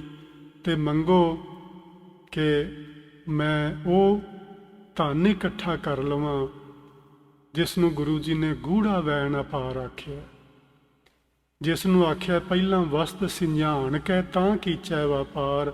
ਐ ਮੇਰੇ ਸੱਜਣ ਪੁਰਸ਼ੋ, ਐ ਗਿਆਨੀ ਜਨੋ, ਐ ਗੁਰਮੁਖ ਜਨੋ, ਮੇਰੇ ਤੇ ਮਿਹਰਬਾਨੀ ਕਰੋ, ਮੈਂ ਪਰਮੇਸ਼ਵਰ ਦੇ ਨਾਮ ਰੂਪੀ ਵਸਤੂ ਨੂੰ ਇਕੱਠਿਆਂ ਕਰ ਲਵਾਂ। ਇਹ ਹੈ ਅਸਲ ਵਿੱਚ ਸਰਬ ਸ੍ਰੇਸ਼ਟ ਖੁਸ਼ੀ। ਫਿਰ ਅੱਗੇ ਆਖਿਆ ਤਿਸ ਸੋਂ ਨੇਹ ਨਾ ਕੀਚਈ ਜੇ ਦਿਸੈ ਚੱਲਣ ਹਾਰ। ਉਸ ਦੇ ਨਾਲ ਨੇਹ ਮੈਨਾ ਪਿਆਰ, ਪਿਆਰ ਸਾਨੂੰ ਨਹੀਂ ਕਰਨਾ ਚਾਹੀਦਾ। ਇਹ ਹੈ ਗੂੜਾ ਵੈਣ ਅਪਾਰ। ਉਹਦੇ ਨਾਲ ਸਾਨੂੰ ਪਿਆਰ ਨਹੀਂ ਕਰਨਾ ਚਾਹੀਦਾ। ਕਿਹਦੇ ਨਾਲ? ਜੇ ਦਿਸੈ ਚੱਲਣ ਹਾਰ, ਜਿਹੜਾ ਸਾਨੂੰ ਪਤਾ ਲੱਗ ਜੇ ਵੀ ਤੇ ਚਲੇ ਜਾਣ ਵਾਲਾ। ਹੁਣ ਸਾਨੂੰ ਸਭਨਾਂ ਨੂੰ ਇਹ ਪਤਾ ਹੈ ਇਹ ਪਰਿਵਾਰ ਦੇ ਸਾਰੇ ਜੀ ਸਦਾ ਰਹਿਣ ਵਾਲੇ ਨਹੀਂ। ਨਾ ਬਾਪੂ ਨੇ ਸਦਾ ਰਹਿਣਾ, ਨਾ ਬੇਬੇ ਨੇ ਸਦਾ ਰਹਿਣਾ, ਨਾ ਭੈਣਾਂ ਭਰਾਵਾਂ ਨੇ ਸਦਾ ਰਹਿਣਾ, ਇਹਨਾਂ ਚਲਿਆ ਜਾਣਾ। ਨਾ ਧਨ ਪਦਾਰਥ ਨੇ ਸਦਾ ਰਹਿਣਾ, ਇਹਨੇ ਵੀ ਬਿਨਸ ਜਾਣਾ। ਨਾ ਬਾਕੀ ਚੀਜ਼ਾਂ ਨੇ ਸਦਾ ਸਾਡੇ ਨਾਲ ਨਿਭਣਾ, ਇਹ ਵੀ ਬਿਨਸਨਹਾਰ ਨੇ। ਸੋ ਇਹ ਹੈ ਗੂੜਾ ਵੈਣ ਅਪਾਰ। ਬੜਾ ਭੇਦ ਭਰਿਆ ਬਚਨ ਹੈ ਗੁਰੂ ਨਾਨਕ ਸਾਹਿਬ ਦਾ, ਇਸ ਨੂੰ ਸਮਝਣ ਦੀ ਲੋੜ ਹੈ ਜੀ। ਤੁਸੀਂ ਇਸ ਤਰ੍ਹਾਂ ਕਰਿਆ ਜੇ, ਇਹ ਸ਼ਲੋਕ ਨੰਬਰ 2 ਨੂੰ ਘਰ ਜਾ ਕੇ ਫਿਰ ਪੜ੍ਹਿਆ ਜੀ। ਤੇ ਫਿਰ ਅੱਜ ਦੇ ਜਿਵੇਂ ਮੈਂ ਅਰਥ ਕੀਤੇ ਨੇ, ਇਹ ਜ਼ਰੂਰੀ ਨਹੀਂ ਕਿ ਮੈਂ ਬਿਲਕੁਲ ਠੀਕ ਕਰ ਲਏ ਨੇ ਤੇ ਹੋਰ ਕੋਈ ਗੱਲ ਹੁਣ ਰਹਿ ਨਹੀਂ ਗਈ। ਤੁਸੀਂ ਦੁਬਾਰਾ ਇਹਦੇ ਉੱਤੇ ਫਿਰ ਧਿਆਨ ਮਾਰਿਆ ਜੀ। ਤੇ ਫਿਰ ਨਾ ਜਿਹੜਾ ਉਹ ਸ਼ਬਦ ਹੈ ਨਾ ਗੁਰੂ ਨਾਨਕ ਸਾਹਿਬ ਦਾ ਗੂੜਾ ਵੈਣ ਅਪਾਰ, ਉਹਨੂੰ ਬਾਰ-ਬਾਰ ਸੋਚਿਆ ਜੀ ਵੀ ਇਸ ਸ਼ਲੋਕ ਵਿੱਚ ਕਿਹੜਾ ਕਿਹੜਾ ਬਚਨ ਹੈ ਗੁਰੂ ਜੀ ਦਾ ਜਿਹੜਾ ਗੂੜਾ ਵੈਣ ਹੈ, ਜਿਹੜਾ ਭੇਦ ਭਰਿਆ, ਜਿਹੜਾ ਰਹੱਸਮਈ ਸ਼ਬਦ ਹੈ, ਬਚਨ ਹੈ, ਉਹ ਕਿਹੜਾ ਹੈ। ਸੋ ਇਹਦੇ ਵਿੱਚੋਂ ਆਪਾਂ ਫਿਰ ਕਈ ਲੱਭ ਲੈਣੇ ਨੇ। ਇਹ ਵੀ ਲੱਭ ਪੈਣਾ ਸਾਨੂੰ ਕਿ ਸਾਨੂੰ ਪਹਿਲਾਂ ਵਸਤੂ ਦੀ ਪਹਿਚਾਣ ਕਰਨੀ ਚਾਹੀਦੀ ਹੈ। ਇਹ ਵੀ ਸਾਨੂੰ ਗੂੜਾ ਵੈਣ ਲੱਭ ਪੈਣਾ ਹੈ ਵੀ ਸਾਨੂੰ ਰੱਬ ਅੱਗੇ ਪੁਕਾਰ ਕਰਦੇ ਰਹਿਣਾ ਚਾਹੀਦਾ ਵੀ ਸਾਨੂੰ ਦੁਰਜਨਾਂ ਤੋਂ ਬਚਾ ਕੇ ਰੱਖੀ। ਇਹ ਵੀ ਗੂੜਾ ਵੈਣ ਲੱਭ ਪੈਣਾ ਹੈ ਕਿ ਸਾਨੂੰ ਸੱਜਣ ਮਿਲਦੇ ਰਹਿਣ। ਇਹ ਵੀ ਗੂੜਾ ਬਚਨ ਹੈ ਗੁਰੂ ਨਾਨਕ ਸਾਹਿਬ ਦਾ ਕਿ ਚੰਗੀ ਖੁਸ਼ੀ ਕਿਹੜੀ ਹੈ, ਸਰਬ ਸ੍ਰੇਸ਼ਟ ਖੁਸ਼ੀ ਕਿਹੜੀ ਹੈ, ਇਹ ਵੀ ਸਮਝ ਆ ਜਾਏਗੀ। ਇਹ ਵੀ ਸਮਝ ਆ ਜਾਣੀ ਹੈ ਕਿ ਜਿਹੜਾ ਚੱਲਣਹਾਰ ਹੈ ਉਹਦੇ ਨਾਲ ਸਾਨੂੰ ਪਿਆਰ ਨਹੀਂ ਪਾਉਣਾ ਚਾਹੀਦਾ। ਸੋ ਗੁਰੂ ਨਾਨਕ ਸਾਹਿਬ ਨੇ ਨਾ ਆਸਾ ਕੀ ਵਾਰ ਵਿੱਚ ਇੱਕ ਪੂਰਾ ਸ਼ਲੋਕ ਹੈ, ਤੁਸੀਂ ਉਹਨੂੰ ਪੜ੍ਹ ਲੈਣਾ। ਉੱਥੇ ਮਹਾਰਾਜ ਜੀ ਨੇ ਲਿਖਿਆ ਕੂੜ ਕੂੜੈ ਨੇਹ ਲੱਗਾ ਵਿਸਰਿਆ ਕਰਤਾਰ। ਕੂੜ ਕੂੜੈ ਨੇਹ ਲੱਗਾ। ਕੂੜ ਵਿੱਚ ਕੂੜਿਆਂ ਦਾ, ਯਾਨੀ ਅਸੀਂ ਇੱਥੇ ਕੂੜੇ ਦਾ ਮਤਲਬ ਝੂਠਾ ਨਹੀਂ ਹੈ ਜੀ। ਕੂੜੇ ਦਾ ਮਤਲਬ ਹੈ ਬਿਨਸਨਹਾਰ। ਸਾਡਾ ਬਿਨਸਨਹਾਰ ਜੀਵਾਂ ਦਾ, ਬਿਨਸਨਹਾਰ ਵਸਤੂਆਂ ਵਿੱਚ ਪਿਆਰ ਲੱਗਾ ਹੋਇਆ ਹੈ। ਇੱਥੇ ਦੇ ਮਤਲਬ ਇਹ ਨੇ। ਤੇ ਉਸ ਪਿਆਰ ਦੇ ਕਾਰਨ ਵਿਸਰਿਆ ਕਰਤਾਰ, ਸਾਨੂੰ ਰੱਬ ਜੀ ਭੁੱਲ ਗਏ, ਕ੍ਰੀਏਟਰ ਭੁੱਲ ਗਿਆ। ਕਰਤਾਰ ਮੈਨੇ ਆ ਕਰਤਾ ਪੁਰਖ, ਜਿਹੜਾ ਸਾਨੂੰ ਬਣਾਉਣ ਵਾਲਾ ਹੈ, ਸਾਨੂੰ ਉਹ ਭੁੱਲ ਗਿਆ। ਤੇ ਸਾਡਾ ਬਿਨਸਨਹਾਰਿਆਂ ਦਾ, ਬਿਨਸਨਹਾਰੀਆਂ ਚੀਜ਼ਾਂ ਦੇ ਨਾਲ ਪਿਆਰ ਲੱਗਾ ਹੋਇਆ, ਬਣਿਆ ਹੋਇਆ। फिर आखते ने किस नाल कीचै दोस्ती सब जग चलनहार। इत्थों तो सारा संसार ही चलिया जान वाला बिन संहारे, फिर किहदे नाल दोस्ती करिए। तिस सो नेह ना कीचई जी, किसी का ना अनम्यूट हो गया, तुसी म्यूट कर लो प्लीज़। तिस सो नेह ना कीचई, ਉਹਦੇ ਨਾਲ ਸਾਨੂੰ ਪਿਆਰ ਨਹੀਂ ਪਾਉਣਾ ਚਾਹੀਦਾ ਜੇ ਦਿਸੈ ਚੱਲਣਹਾਰ, ਜਿਹੜਾ ਸਾਨੂੰ ਸਮਝ ਆ ਜਾਏ ਵੀ ਇੱਥੋਂ ਚਲੇ ਜਾਣ ਵਾਲਾ। ਨਾਨਕ ਜਿੰਨੀ ਏਵ ਕਰ ਬੂਝਿਆ, ਇਹ ਵੀ ਗੂੜਾ ਵੈ ਨੇ ਜਿਨ੍ਹਾਂ ਨੇ ਇਸ ਤਰ੍ਹਾਂ ਸਮਝ ਲਿਆ। ਜਿਹੜੇ ਬਚਨ ਗੁਰੂ ਨਾਨਕ ਸਾਹਿਬ ਨੇ ਸਾਰੇ ਸ਼ਲੋਕ 'ਚ ਆਖੇ ਨੇ ਨਾ, ਹੁਣ ਮੈਂ ਦੁਬਾਰਾ ਨਹੀਂ ਦੁਹਰਾਵਾਂਗਾ। ਜਿਹੜੇ ਬਚਨ ਇਸ ਸ਼ਲੋਕ ਵਿੱਚ ਆਖੇ ਨੇ, ਜਿਨ੍ਹਾਂ ਕਿਸੇ ਵਿਅਕਤੀਆਂ ਨੇ ਇਸ ਤਰ੍ਹਾਂ ਇਹਨਾਂ ਬਚਨਾਂ ਨੂੰ ਸਮਝ ਲਿਆ ਹੈ, ਤਿੰਨਾਂ ਵਿੱਚੋਂ ਕੁਰਬਾਨ ਗੁਰੂ ਨਾਨਕ ਸਾਹਿਬ ਆਖਦੇ ਨੇ, ਮੈਂ ਉਹਨਾਂ ਤੋਂ ਸਦਕੇ ਜਾਂਦਾ ਹਾਂ। ਸੋ ਅੱਜ ਆਪਾਂ ਇਹ ਸ਼ਲੋਕ ਨੰਬਰ 2 ਸਮਝਿਆ ਹੈ, ਤੇ ਇਹਦਾ ਆਪਾਂ ਸ਼ਬਦ ਅਰਥ ਵੀ ਸਮਝੇ ਨੇ ਤੇ ਭਾਵ ਅਰਥ ਵੀ ਸਮਝੇ ਨੇ। ਥੋੜਾ ਸ਼ੁੱਧ ਪਾਠ ਵੱਲੇ ਅਸੀਂ ਧਿਆਨ ਦਿੰਦੇ ਹਾਂ। ਜਿਹੜਾ ਥੱਲੇ ਵਾਲੀਆਂ ਜਿਹੜੀਆਂ 3 ਪੰਕਤੀਆਂ ਉਹਨਾਂ ਦੀ ਵਿਚਕਾਰਲੀ ਪੰਕਤੀ ਹੈ ਤਿਸ 100। ਇੱਥੇ ਜਿਹੜਾ 100 ਸ਼ਬਦ ਹੈ, ਪਾਠ ਭੇਦਾਂ ਦੀ ਸੂਚੀ ਅੰਦਰ ਉਹ ਸ਼ਬਦ ਹੈ ਸਿਉਂ, ਤਿਸ ਸਿਉਂ। ਲੇਕਿਨ ਆਪਾਂ ਬਦਲ ਨਹੀਂ ਸਕਦੇ, ਨਾ ਅਸੀਂ ਬਦਲਾਂਗੇ। ਲੇਕਿਨ ਮੈਂ ਤੁਹਾਡੀ ਗਿਆਤ ਵਾਸਤੇ, ਤੁਹਾਡੀ ਜਾਣਕਾਰੀ ਲਈ ਇਹ ਦੱਸ ਰਿਹਾ ਕਿ ਇਹ ਸ਼ਬਦ ਜਿਹੜਾ ਪਾਠ ਭੇਦਾਂ ਵਾਲਿਆਂ ਨੇ ਸ਼ੁੱਧ ਮੰਨਿਆ ਹੈ, ਉਹ ਹੈ ਸਿਉਂ। ਤਿਸ ਸਿਉਂ ਨੇਹ ਨਾ ਕੀਚਈ। ਅੱਗੇ ਜਿਹੜਾ ਕੀਚਈ ਸ਼ਬਦ ਇਹ ਹੈ ਕੀਜਈ, ਜੱਜੇ ਨਾਲ, ਚੱਚੇ ਦੀ ਬਜਾਏ ਕੀਜਈ, ਜੇ ਦਿਸੈ ਚੱਲਣਹਾਰ। ਇਹ 2 ਸ਼ਬਦ ਇਹਦੇ ਵਿੱਚ ਆਏ ਨੇ ਜਿਹੜੇ ਉਸ ਕਿਤਾਬ ਦੇ ਅਨੁਸਾਰ ਸਿਉਂ ਅਤੇ ਕੀਜਈ ਹਨ। ਸੋ ਇੱਥੋਂ ਤੱਕ ਆਪਾਂ ਸ਼ਲੋਕ ਨੰਬਰ 2 ਨੂੰ ਸਮਝ ਲਿਆ। ਤੇ ਅੱਗੇ ਥੋੜ੍ਹਾ ਜਿਹਾ ਮੈਂ ਤੁਹਾਡੇ ਨਾਲ ਹੋਮਵਰਕ ਸਾਂਝਾ ਕਰਨਾ ਚਾਹਾਂਗਾ। ਇਹ 5 ਸ਼ਬਦ ਨੇ ਜਿਨ੍ਹਾਂ ਨੂੰ ਤੁਸੀਂ ਯਾਦ ਕਰਨਾ ਹੈ।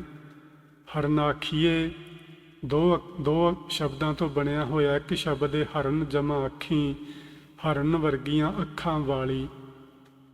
ਹਰਨਾਖੀਏ ਹਰਨ ਵਰਗੀਆਂ ਅੱਖਾਂ ਵਾਲੀਏ, ਗੂੜਾ ਮੈਨੇ ਡੂੰਘਾ ਭੇਦ ਭਰਿਆ ਰਹੱਸਮਈ ਬਚਨ, ਵੈਣ ਮੈਨੇ ਵਚਨ ਬੋਲ। ਵੈਸੇ ਅਸੀਂ ਨਾ ਵੈਣ ਉਹ ਉਦੋਂ ਕਹਿੰਦੇ ਜਦੋਂ ਕੋਈ ਅਕਾਲ ਚਲਾਣਾ ਕਰ ਗਿਆ ਹੋਵੇ ਤੇ ਬੀਬੀਆਂ ਉੱਚੀ ਉੱਚੀ ਉਹ ਵੈਣ ਪਾਉਂਦੀਆਂ ਨੇ, ਰੋਣ ਲੱਗਦੀਆਂ ਜਦੋਂ, ਅਸੀਂ ਉਹਨਾਂ ਨੂੰ ਹੀ ਜ਼ਿਆਦਾਤਰ ਵੈਣ ਆਖਦੇ ਹਾਂ। ਅਸਲ 'ਚ ਵੈਣ ਹੁੰਦਾ ਹੈ ਵਚਨ ਬੋਲ, ਕਿਸੇ ਦੇ ਮੁਖ 'ਚੋਂ ਨਿਕਲਿਆ ਹੋਇਆ ਵਚਨ ਬੋਲ ਜਿਹੜਾ ਉਹ ਵੈਣ ਹੀ ਹੁੰਦਾ। ਦੋਹੀ ਦਾ ਮਤਲਬ ਹੈ ਦੁਹਾਈ, ਇਤਲਾਹ ਦੇਣਾ, ਢੰਡੋਰਾ, ਡੌਂਡੀ ਪਿੱਟ ਕੇ ਖਬਰ ਦੇਣਾ, ਪੁਕਾਰ ਕਰਨਾ। ਇਹ 4 ਨੰਬਰ ਸ਼ਬਦ ਦੇ ਅਰਥ ਹਨ। ਤੇ ਸਾਰ ਦਾ ਅਰਥ ਹੈ ਸ੍ਰੇਸ਼ਟ। ਇਹ ਜਿਹੜੇ ਸ਼ਬਦ ਨੇ ਇਹ ਮੈਂ ਪ੍ਰੋਫੈਸਰ ਸਾਹਿਬ ਸਿੰਘ ਜੀ ਦੇ ਟੀਕੇ ਵਿੱਚੋਂ ਤੇ ਮਹਾਨ ਕੋਸ਼ ਵਿੱਚੋਂ ਲਏ ਨੇ। ਇਹ ਸ਼ਬਦ ਯਾਦ ਕਰਨੇ ਹਨ, ਤੁਹਾਡਾ ਇਹ ਹੋਮਵਰਕ ਹੈ। ਤੇ ਸਦਾ ਹੀ 5 ਮਿੰਟ ਮੂਲ ਮੰਤਰ ਹਰ ਰੋਜ਼ ਕਰਦੇ ਰਹਿਣਾ। ਇਸ ਤੋਂ ਵੱਧ ਕਰੋ ਤੇ ਬਹੁਤ ਭਲਾ, ਜੇ ਵੱਧ ਨਾ ਵੀ ਹੋ ਸਕੇ ਤੇ ਕਮ ਸੇ ਕਮ ਇੰਨਾ ਕੁ ਸਾਨੂੰ ਜ਼ਰੂਰ ਕਰਨਾ ਚਾਹੀਦਾ ਹੈ। ਇਸ ਤਰ੍ਹਾਂ ਕਰਦੇ ਰਵਾਂਗੇ ਤੇ ਆਪਣਾ ਮਨ ਜਿਹੜਾ ਹੈ ਉਹ ਗੁਰੂ ਦੀ ਬਾਣੀ ਨਾਲ ਜੁੜਿਆ ਰਹੇਗਾ, ਗੁਰੂ ਦੇ ਨਾਮ ਸਿਮਰਨ ਨਾਲ ਜੁੜਿਆ ਰਹੇਗਾ। ਇੱਥੇ ਗੁਰੂ ਦਾ ਮਤਲਬ ਹੈ ਪਰਮਾਤਮਾ। ਪਰਮਾਤਮਾ ਨਾਲ ਅਸੀਂ ਜੁੜੇ ਰਵਾਂਗੇ। ਪਰਮਾਤਮਾ ਨਾਲ ਜੁੜੇ ਰਹਿਣਾ ਹੀ ਸਾਡੇ ਜੀਵਨ ਦਾ ਲਕਸ਼ ਹੈ। ਪਰਮਾਤਮਾ ਨਾਲੋਂ ਟੁੱਟ ਜਾਣਾ ਹੀ ਅਧੋਗਤੀ ਵਿੱਚ, ਖੱਡ ਵਿੱਚ ਡਿੱਗਣ ਦੀ ਬਜਾਏ ਆ। ਯਾਨੀ ਜਿਸ ਜਗ੍ਹਾ 'ਤੇ ਆਪਾਂ ਹੁਣ ਹਾਂ, ਅਸੀਂ ਕਿਤੇ ਸੈਂਟਰ ਵਿੱਚ ਹਾਂ, ਅਸੀਂ ਜਿਸ ਮੰਜ਼ਿਲ 'ਤੇ ਪਹੁੰਚਣਾ ਉਹਦੇ ਅੱਧ ਵਿੱਚ ਖੜੇ ਹਾਂ। ਜੇ ਅਸੀਂ ਟੁੱਟ ਗਏ ਪਰਮੇਸ਼ਵਰ ਦੇ ਨਾਮ ਨਾਲੋਂ ਤੇ ਅਸੀਂ ਥੱਲੇ ਨੂੰ ਡਿੱਗਾਂਗੇ। ਤੇ ਥੱਲੇ ਕੀ ਹੈ? ਜੋਨੀਆਂ ਵਿੱਚ ਜਾਂ ਜਿੰਨੇ ਹੋਰ ਜੀਵ ਜੰਤੂ ਨੇ ਉਹਨਾਂ ਵਿੱਚ ਚਲੇ ਜਾਵਾਂਗੇ। ਜੇ ਵਾਹਿਗੁਰੂ ਜੀ ਨਾਲ ਜੁੜੇ ਰਵਾਂਗੇ ਤੇ ਸਾਡੀ ਯਾਤਰਾ ਉੱਤੇ ਨੂੰ ਹੋਵੇਗੀ। ਜਿਵੇਂ ਜਿਵੇਂ ਅਸੀਂ ਉੱਤੇ ਨੂੰ ਵਧਾਂਗੇ ਤਿਵੇਂ ਤਿਵੇਂ ਸਾਨੂੰ ਪਰਮੇਸ਼ਵਰ ਦੀ ਨੇੜਤਾ ਮਿਲੇਗੀ ਤੇ ਉਹਦੇ ਵਿੱਚ ਅਭੇਦ ਹੋਣਾ ਹੀ ਸਾਡੇ ਜੀਵਨ ਦਾ ਇੱਕੋ ਇੱਕ ਲਕਸ਼ ਹੈ। ਸੋ ਅੱਜ ਜੀ ਮੈਂ ਆਪ ਜੀ ਦੇ ਨਾਲ ਇਹ ਸ਼ਲੋਕ ਨੰਬਰ ਜਿਹੜਾ 2 ਹੈ 12 ਤੇ ਵਧੀਕ ਵਿੱਚੋਂ, ਉਸ ਦੀ ਸਾਂਝ ਪਾਈਏ। ਤੁਸੀਂ ਬੜੇ ਹੀ ਪਿਆਰ ਨਾਲ ਅੱਜ ਦੀ ਇਸ ਵਿਚਾਰ ਨੂੰ ਬੈਠ ਕੇ ਸ਼ਰਵਨ ਕੀਤਾ ਹੈ। ਆਪ ਸਾਰੀ ਸੰਗਤ ਦਾ ਮੈਂ ਦਿਲੋਂ ਧੰਨਵਾਦ ਕਰਦਾ ਹਾਂ ਤੇ ਆਸ ਰੱਖਦਾ ਹਾਂ ਕਿ ਤੁਸੀਂ ਇਸ ਸ਼ਲੋਕ ਨੂੰ ਫਿਰ ਇੱਕ ਦਫਾ ਘਰ ਜਾ ਕੇ ਵਿਚਾਰੋਗੇ, ਪੜ੍ਹੋਗੇ, ਸਮਝੋਗੇ ਤੇ ਹੋਮਵਰਕ ਵੀ ਤੁਸੀਂ ਜ਼ਰੂਰ ਕਰੋਗੇ। ਮੇਰੇ ਪਾਸੋਂ ਜਿਹੜੀਆਂ ਭੁੱਲਾਂ ਹੋਈਆਂ ਨੇ ਉਹਨਾਂ ਲਈ ਮੈਂ ਗੁਰੂ ਜੀ ਪਾਸੋਂ ਅਤੇ ਆਪ ਸਾਰੀ ਸੰਗਤ ਪਾਸੋਂ ਖਿਮਾ ਚਾਹੁੰਦਾ ਹਾਂ। ਪਿਆਰ ਨਾਲ ਆਖੋ ਜੀ, ਵਾਹਿਗੁਰੂ ਜੀ ਕਾ ਖਾਲਸਾ, ਵਾਹਿਗੁਰੂ ਜੀ ਕੀ ਫਤਿਹ।